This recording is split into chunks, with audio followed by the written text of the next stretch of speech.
Room 114, the call came at 11:52 p.m. I'd barely gotten warm again when my phone lit up on the nightstand beside me. My hands still smelled faintly of smoke, and there was a raw patch on my palm where I'd grabbed a doorframe without thinking. The name on the screen made my stomach tighten. David. I answered on the second ring. For a moment, he didn't speak. All I heard was breathing, quick and unsteady, nothing like the smooth, unhurried voice I'd lived beside for 18 years. Then he said, "Teresa, why is the fire department calling you a hero on Channel 4? I looked past the motel curtain toward the parking lot, where the neon sign buzzed vacancy into the falling snow. I hadn't turned on the television yet. I didn't need to. I already knew what he was seeing.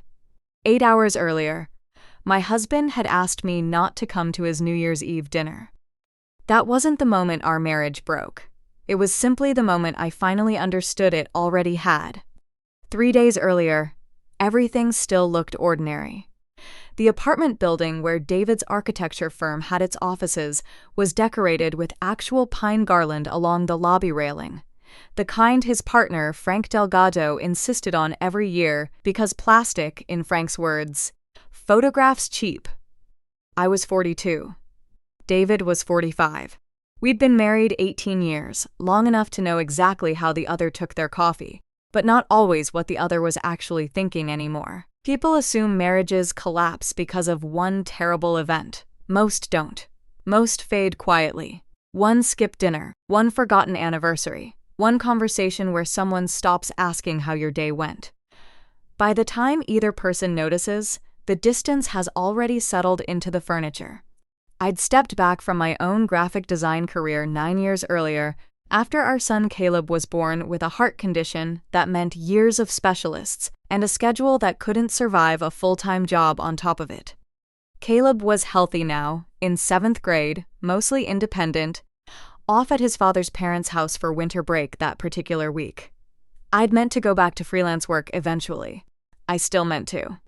David, meanwhile, had spent those same 9 years building Correll and Delgado from a 2-person startup into a firm with 11 employees and a real shot, that December, at a partnership deal with an investor who could fund their first major commercial project. 3 days before New Year's, David called while I was addressing envelopes for cards we were already late sending. "Hey," I answered, smiling. His voice sounded distracted. "You home? Where else would I be? I need to run something by you." Those words rarely precede anything good. I set the pen down. "What is it?" "Frank's flying his brother-in-law in. Marcus Whitlow. Remember, the investor I told you about, the one deciding on the Riverside project funding?" "I remember." "He and his wife want to do a small New Year's Eve dinner instead of a formal pitch meeting. Frank thinks it'll land better if it feels personal." I smiled. "That's good news. I'll do the beef tenderloin." Silence. "Not long. Just long enough." "I was actually thinking," he began, "and whenever someone starts a sentence that way, they're hoping you'll finish it for them." I didn't. I was thinking it might go smoother if it were just me, Frank, and the Whitlows. Keep it focused. Business-only energy. I honestly thought I'd misheard him. "What?" "It's a huge deal for the firm, Teresa. I don't want anything to feel, I don't know, domestic. Marcus is old school. He likes talking business among business people." The word stayed with me. Domestic. After 18 years together, I had somehow become the wrong kind of energy for a room. "I don't understand," I said softly. "It's one dinner." One dinner. Funny how life-changing decisions get packaged as temporary inconveniences. "I've already planned to be there." "I thought this was our New Year's too." "I know. I'm sorry. There's a nice little inn out past the marina, actually. I already looked. I'll pay for the whole night, obviously." An inn. He wasn't suggesting I visit my sister. He wasn't suggesting a night out with friends. He was asking me to leave our own apartment on New Year's Eve. "I'll figure something out," I said, when I could finally say anything. He exhaled, relief loosening his voice. "Thank you. I mean it." He thanked me. Actually thanked me. Then he said he had a call coming in and hung up. I stood in the kitchen for a long time after that, listening to the refrigerator hum. Outside, snow had started sticking to the fire escape railing across the street.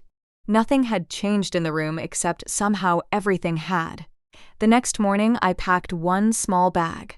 Not because I owned little, but because I couldn't decide what still felt like mine to bring. I grabbed the gray cashmere scarf David had given me on our 10th anniversary, nearly left it on the hook by the door, then wrapped it around my neck anyway.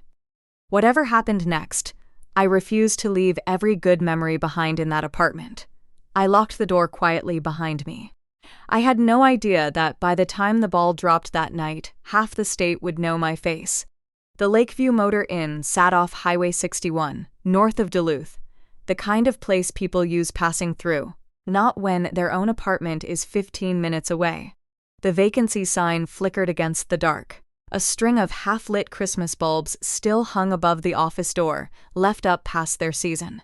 I checked into room 114, a number I only remember now because I stared at the brass numbers on the door for a long moment before I could make myself go inside. The room smelled like carpet cleaner and old radiator heat.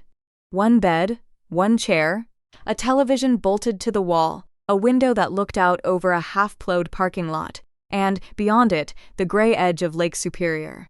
I set my bag on the luggage rack and stood there, unsure what to do with myself.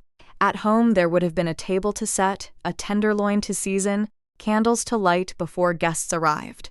Here there was nothing expected of me, nobody waiting. Around 1, David texted. "Thank you again for understanding. Means a lot tonight." I stared at the message longer than necessary. I could have asked whether Marcus Whitlow knew his potential business partner had sent his own wife away for the evening. I could have asked whether Frank's wife would notice I wasn't there. Instead, I wrote, "Good luck tonight." 4 words, the second most useful lie in marriage. Right behind, "I'm fine." I drove into town because the room felt too quiet. Most shops were closing early for the holiday. A woman hurried past with a bottle of champagne under one arm, calling something cheerful to a friend across the street. I bought a bowl of soup at a diner that was staying open late for exactly the kind of person I apparently was now, and the waitress, noticing I was alone on New Year's Eve, gave me an extra roll on the house without being asked. Back at the motel, I ate sitting on the edge of the bed. By late afternoon, snow had picked up again, drifting sideways past the window in the wind coming off the lake. I turned on the television and watched 3 separate specials about people getting ready to celebrate somewhere warm and crowded and loud. I turned it off. At 6:30, I opened my bag and looked at the gift I'd wrapped for David weeks earlier and never found the right moment to give him. A signed print from an architect he'd admired since school, tracked down through an auction site after months of searching. I'd planned to give it to him at midnight. Now it sat on the motel dresser next to a coffee maker with a cracked carafe. At 7:30, I did something I told myself I wouldn't do. I drove home. Not to go inside, not to interrupt anything, just to leave the gift. The roads were slick but manageable. I parked 2 buildings down from ours and looked up at our 3rd-floor windows. I could see movement through the blinds. David's silhouette, a taller man who had to be Marcus Whitlow. A woman's laugh drifting faintly through the glass, even from the street. The apartment looked warm and lit and entirely complete without me in it. I sat there until my breath fogged the windshield.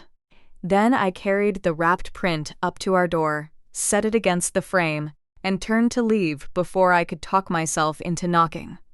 I made it back to my car without looking up at the window again. I didn't go straight back to the motel. I couldn't.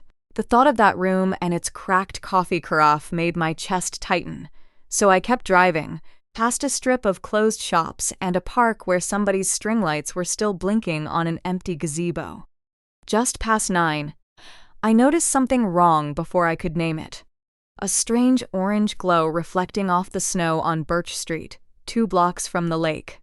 The duplex was already half engulfed by the time I pulled over. Flames were working up through the 2nd-floor windows on the left side, and thick black smoke poured from beneath the eaves. A woman stood on the sidewalk in a bathrobe, screaming something I couldn't make out at first over the wind. Then I understood. "My father, he's still upstairs. He doesn't move fast, he's got a walker. I couldn't get him down the stairs." I was already dialing before I fully registered moving. 911, what's your emergency? House fire. Corner of Birch and 4th, there's a man still inside. Upstairs, he's disabled. The dispatcher started asking questions. I dropped the phone into my coat pocket without waiting for permission and ran toward the woman. Is there another way up? A back stairwell? There's an outside fire escape on the side, but he can't climb down it alone, his knees. A car pulled up hard behind mine, and a man in his 20s got out, already pulling his jacket up over his mouth and nose. I called it in too. What do we do? The side fire escape, I said. Go. We ran around the side of the building together. The metal fire escape ladder was down, but coated in ice, smoke pouring past the second-floor window it led to. Through the glass, I could see an elderly man in a recliner, confused, trying to push himself up with a walker that kept sliding on the smoke-hazed floor. Sir, I shouted, pounding on the glass. The window, can you open the window? He looked toward us, disoriented, coughing hard enough that his whole body shook with it. He can't hear well, the woman called up from below, her voice cracking. Dad, the window. The young man was already climbing, testing each icy rung before trusting his weight to it. I followed, my numb fingers barely gripping the freezing metal. Halfway up, my foot slipped and I caught myself hard against the railing, feeling the metal bite into my palm through my glove. At the top, the young man wrenched at the window frame, painted shut, swollen with age. He slammed his elbow against the glass twice before it finally gave, and smoke rolled out over both of us in a thick gray wave that stung my eyes and throat instantly. Sir, we're going to help you to the window, okay? I called, coughing. One step at a time. The old man's hands shook badly, but he understood enough to reach for us. Between the two of us, we half-lifted, half-guided him across the room, his walker abandoned behind him, his weight leaning hard into my shoulder, as we maneuvered him toward the broken window and the icy fire escape beyond it.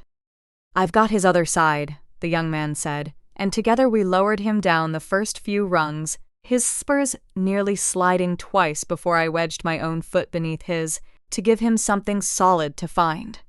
By the time we reached the ground, sirens were already turning onto Birch Street, red and white light washing over the snow. Firefighters took over almost instantly, wrapping the old man in a blanket, checking his breathing, guiding him toward a waiting ambulance while his daughter sobbed with relief beside him. I stood back, my lungs burning, my glove torn through where the metal had caught my palm. An EMT noticed and steered me gently toward the open doors of a second ambulance. Ma'am, you're bleeding. I looked down, a shallow but ugly gash across my palm, already dark with blood and soot. I'm okay. Let's make sure of that. He cleaned the cut while another paramedic checked my breathing with a small monitor clipped to my finger. You climbed that fire escape? I nodded. That thing was solid ice. Didn't really think about it. He smiled, slightly. Most people don't, when it counts. Across the street, a local news van had already pulled up, a reporter climbing out with a microphone while a cameraman adjusted his shot against the burning building behind her. Somebody must have caught the call over the scanner. I paid almost no attention. Reporters come and go. The old man breathing on his own in that ambulance mattered more. A firefighter, thermal blanket draped over one arm, walked over. The daughter wants to thank you. I shook my head. She doesn't have to, she insisted. The woman approached, still in her bathrobe, a blanket now around her own shoulders too. She looked at me for a long moment before speaking. I don't even know your name. Teresa. Teresa, you saved my father's life. I wasn't sure how to answer, so I simply said, I'm glad he's okay. She hugged me hard, smelling like smoke and cold air, and said, So am I, in a voice that broke halfway through the sentence. The reporter approached carefully. I'm Priya Nair, Channel 4. Would you mind one quick question? I almost said no. Instead, I nodded once. What made you go up that fire escape when everyone else was still standing back? I looked toward the building, half the roof now open to the night sky, firefighters working the last of the flames. I didn't really think about it, I admitted. There was a man trapped inside. She waited for more. There wasn't any. So you don't consider yourself a hero tonight? I smiled, exhausted more than anything else. I think most people would have done exactly the same thing. She thanked me. The interview lasted maybe 20 seconds. I climbed back into my car a while later, my hand throbbing under a fresh bandage, my clothes reeking of smoke. By the time I pulled back onto the highway, it was well past 10. I had no idea that brief clip was already looping on every local station, and I certainly had no idea that across town at that exact moment, my husband was about to look up from a dessert course and see my face on the television mounted above Frank Delgado's bar. The drive back to the motel should have taken 10 minutes. It took nearly 25, the roads glazed with fresh ice, my hands still shaking too hard to grip the wheel properly. Mostly, I felt hollowed out, not dramatic movie scene exhausted. Just the specific tiredness that comes after your body runs on adrenaline and then remembers, all at once, that it's 42 years old and just climbed an iced fire escape. Rovan 114's parking spot was empty when I pulled in. I shut off the engine and sat there a minute, the whole night already feeling unreal, like it had happened to someone I was simply reporting on secondhand. Halfway to the door, my phone buzzed. Unknown number, then another. Then another. By the time I got the key in the lock, there were 5 missed calls and 2 texts from numbers I didn't recognize. I set the phone on the nightstand and went to wash the soot off my hands properly. The water ran gray, then pink where the bandage had loosened. As the warmth came back into my fingers, I let myself think, finally, about what had actually happened. The old man's shaking hands, the ice on the ladder, his daughter's voice breaking. Then another thought pushed its way in. David. I wondered briefly how the dinner had gone, whether Marcus Whitlow had liked the tenderloin someone else must have made, whether anyone had asked where David's wife was spending New Year's Eve. I pushed the thought away. It didn't matter anymore, or it wasn't supposed to. I'd just changed into dry clothes when the phone exploded with notifications. Buzz, buzz, buzz, the screen lighting up over and over, then one name, David. I stared at it. He hadn't called once since asking me to leave. Now, at 11:52, he was calling. I answered. Hello. Silence. Then his breathing fast and shallow. Teresa. A pause. I'm here. When he finally spoke again, his voice barely sounded like his own. Why is the fire department calling you a hero on Channel 4? I reached for the remote and turned on the television bolted above the dresser. Breaking news, New Year's Eve rescue. There I was, climbing the icy fire escape, smoke pouring around me, the old man's daughter hugging me on the sidewalk. The clip looped again and again. I stared without saying anything. I've been trying to reach you for 10 minutes, David said. I didn't know. I know. He stopped. Behind him, I heard another voice, muffled but clear enough. Frank's voice. Is that her? Is she all right? David covered the phone for a second. When he came back, his voice had changed, gone thinner. Marcus asked if the woman on the news was my wife. What did you say? I said yes. A long pause. He got very quiet after that. On the television, the short interview played again. I think most people would have done exactly the same thing. Hearing my own voice come back to me through a motel. Television made my eyes sting, because while I'd been climbing toward a stranger's father, my own husband had been 3 miles away, telling an investor that having me in the room felt like the wrong kind of energy. Teresa, David said, I'm coming to get you. The offer arrived far too late to mean what he wanted it to mean. I looked around the room. 1 bag, 1 cracked coffee carafe, 1 bandaged hand. No, I shouldn't have agreed to leave in the first place. No, you shouldn't have. I made a mistake tonight asking you to go. You made a choice, I said quietly. The difference sat between us, heavy and real. I wasn't thinking clearly about what that would actually look like. I know. I need to explain. Not tonight, I said, and I meant it kindly, but I meant it. He exhaled, shaky. I've never been more ashamed of anything in my life. I believed him. That didn't erase anything yet. Another notification lit up the screen while we were still on the phone. Priya Nair, Channel 4, requesting a longer interview. Then another, a statewide outlet. Then a radio producer. David heard the buzzing. Who's that? Reporters. Oh. His voice went smaller. They're going to ask where you were tonight, aren't they? I didn't answer, because I hadn't thought that far yet. The truth wasn't scandalous. It was just sad.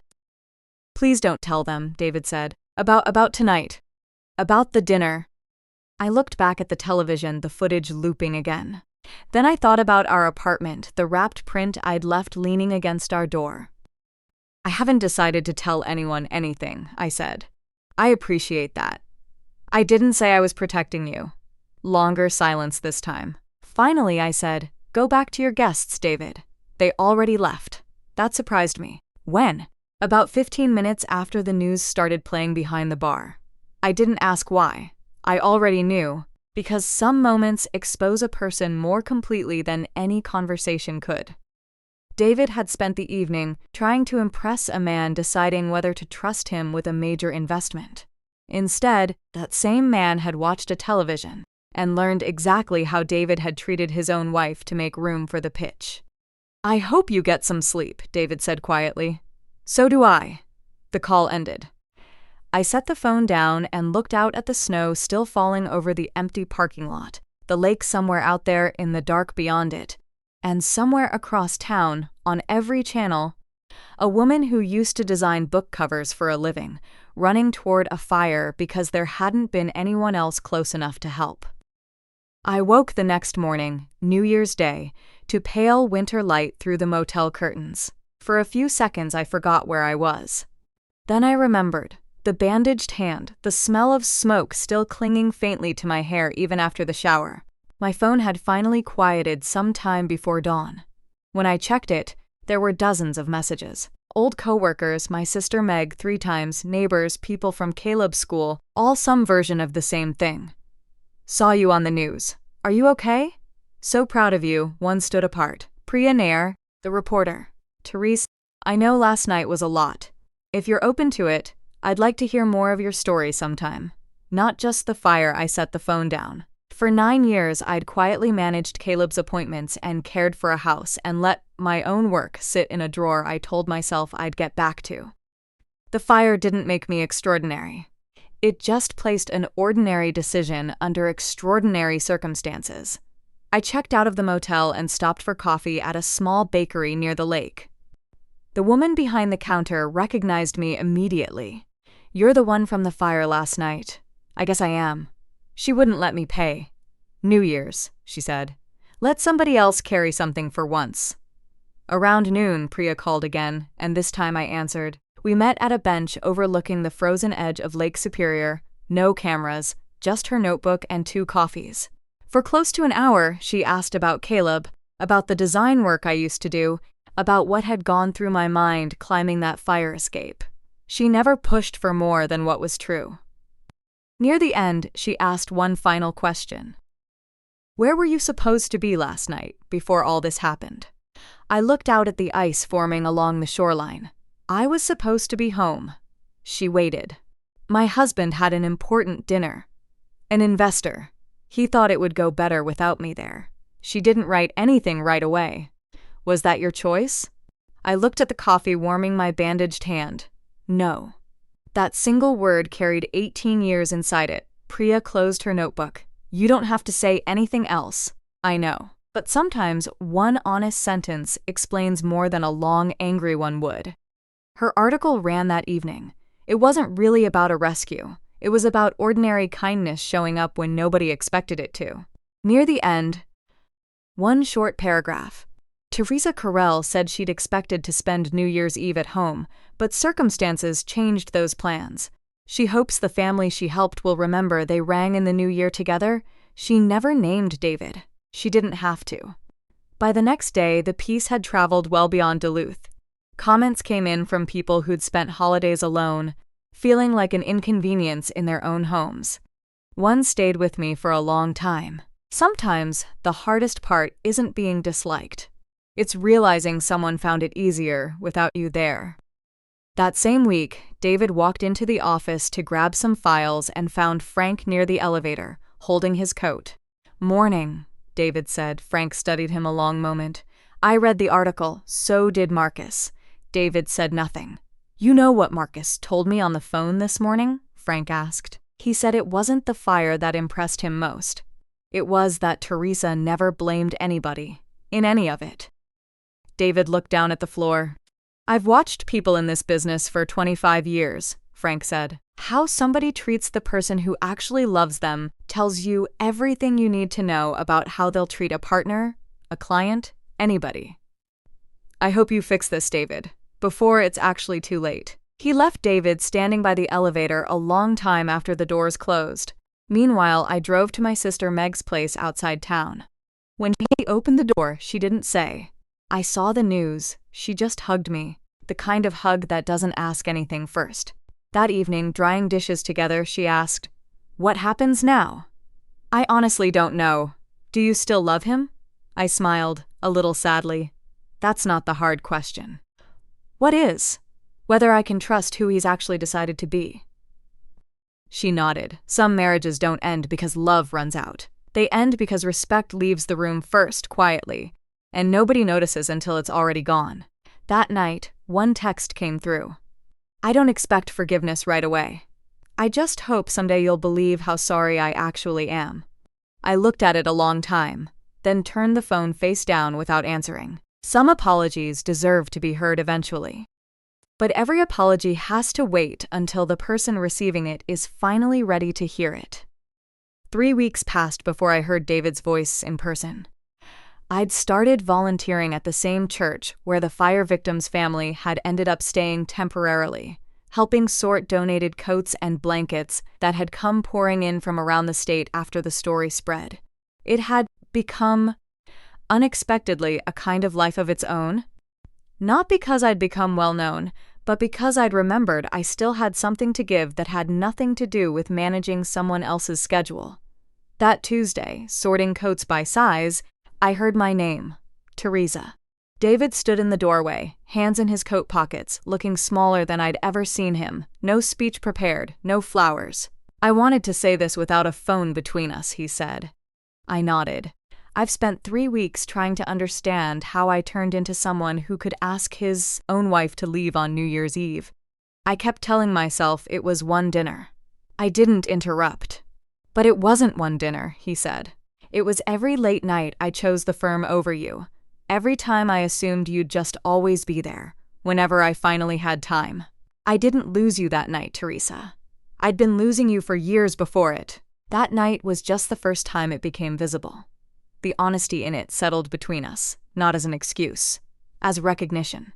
I can't undo it," he said. "I know that. I already talked to Frank." I waited. I asked him to bring in someone else to run point on the Riverside deal. "I'm stepping back from the partnership track, at least for now." That surprised me. "Why?" "Because I finally understood what I was actually chasing." He shrugged, a small, tired motion. A version of respect that would never once sit beside me at dinner. Silence, but the thoughtful kind. "I've started seeing someone," he added. "A counselor. Alone so far. Another surprise." "He said something I think I'll carry the rest of my life," David said. "That ambition turns dangerous the second it asks you to sacrifice the people who gave you the strength to have any in the first place." I asked the question I'd been carrying since New Year's. "Why didn't you just tell Frank no?" I was afraid he'd think I wasn't serious enough about the firm. He laughed once, without much humor in it. "Marcus told Frank afterward he'd have respected me more if I'd insisted you stay." Life has a strange sense of irony that way. The thing you're afraid of losing sometimes slips away, precisely because of what you do trying to protect it. David reached into his coat. "I brought this, not jewelry. My old work satchel, the one I used to carry design boards in, years ago, before Caleb, before all of it. I found it in the hall closet. I thought, I don't know. Maybe it means something that it's still around." I took it. It still smelled faintly like the studio I used to work out of. "I don't expect you home today," he said. "I don't even know if there's a home to go back to yet. I understand. I really do. I've learned honesty is kinder than false hope. I'll wait as long as it takes," he said. "You shouldn't wait forever." "I'm not waiting because I have to." He looked at me steadily. "I'm waiting because I finally remember exactly who I'm waiting for." The following months moved quieter than either of us expected. We didn't move back in together right away. Instead, we started over in small pieces. Coffee some Saturday mornings, walks along the frozen lakefront, conversations without phones on the table between us. Some days we talked about the marriage directly. Other days we just talked about Caleb's science fair project, or the ducks that had somehow stuck around the harbor through the whole winter. Healing rarely announces itself. It shows up disguised as ordinary Tuesdays. One afternoon in early spring, David spent a whole Saturday helping repaint the church basement where the Fire family had stayed. No cameras, no one watching. When everyone broke for lunch, I found him quietly fixing a warped door hinge in the coat closet. "You missed lunch," I said. He smiled without looking up. "I know. You don't have to prove anything to me." He finally looked over. "I'm not trying to prove it to you," he said. "I'm trying to become somebody I'd actually respect if I met him somewhere." That sentence stayed with me. Not because it undid the past. Nothing could undo it entirely. But because real change rarely arrives as a promise. It arrives as different habits, repeated quietly, long after anyone's still watching to see if they'll stick. By the following New Year's Eve, we weren't the same people we'd been the year before. Older, more careful with each other. We hosted a small dinner ourselves that year. Just Caleb and Meg and my parents, nothing to impress anyone. Before midnight, David handed me back the old design satchel, now holding a fresh set of pens and a sketchbook. "I'm glad you're here," he said. I looked around our small, ordinary, lived-in kitchen. "Here." I finally understood that home was never about whose name was on a lease. It was about the place where your presence was never treated as an inconvenience to be managed around. Sometimes life gives people a second chance, not because they've earned one outright, but because they're finally willing to become someone worth extending it to. If this story stayed with you, I'd love to hear your thoughts. Has there ever been a night that changed how you saw someone you loved, or how you saw yourself? Tell me in the comments below, and let me know where you're watching from tonight. And if you enjoy stories about quiet resilience, family, and second chances, go ahead and subscribe so you don't miss the next one. Thank you for spending this time with me.